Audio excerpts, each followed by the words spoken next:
But this is the same thing that's happening in our organizations all across America.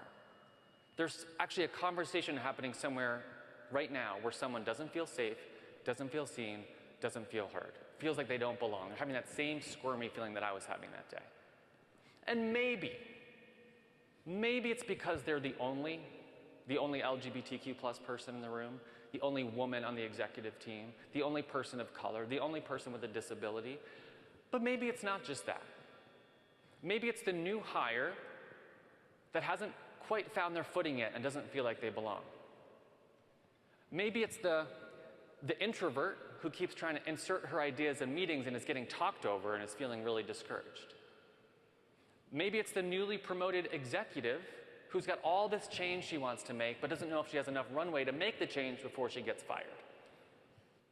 All of these are opportunities for us to be present, to listen, to observe, to speak up, and to create a ripple effect moment for somebody else.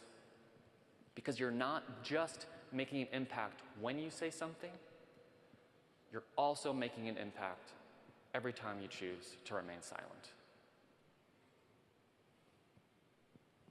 So let's talk about what it looks like when we do create this sense of safety and trust on our teams. There's an organization who just did brand new research. They're called Quantum Connections. And they put out the study March of this year. They surveyed 12,000 employees across 49 different industries. And their main question was this: on a scale of 1 to 10, how seen and heard do you feel by your direct supervisor? And so they took all this data and they're creating what they call the net connected score. Not the net promoter score, but the net connected score. And here's what they found.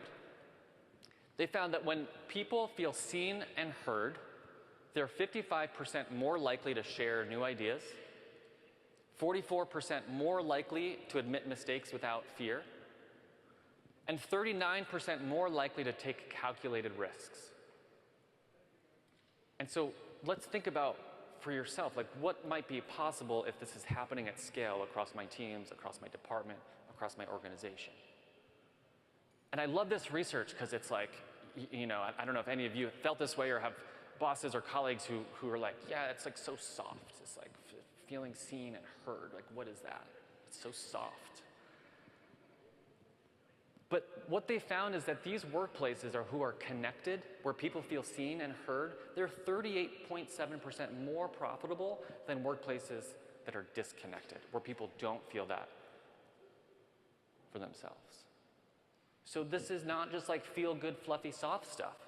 This is like business imperative, right? This is what we need for the type of leadership that we require today.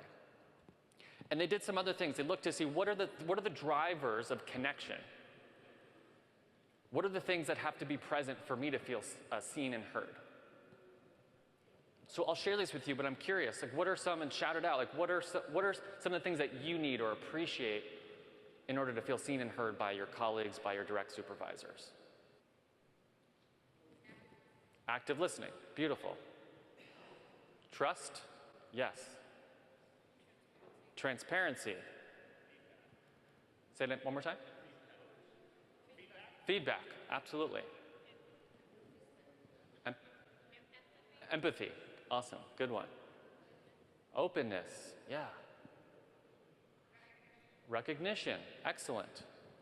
Thank you for, it's like, I'm so bad at like shouting across a room, so a lot of respect for those of you who are doing that. They found that the top 3 things were feeling safe, feeling appreciated, and feeling empowered to do your job. And this is really the opportunity that all of us have with each other, people on our teams. It's not just about direct reports, about managers. It's about creating this sense for everybody.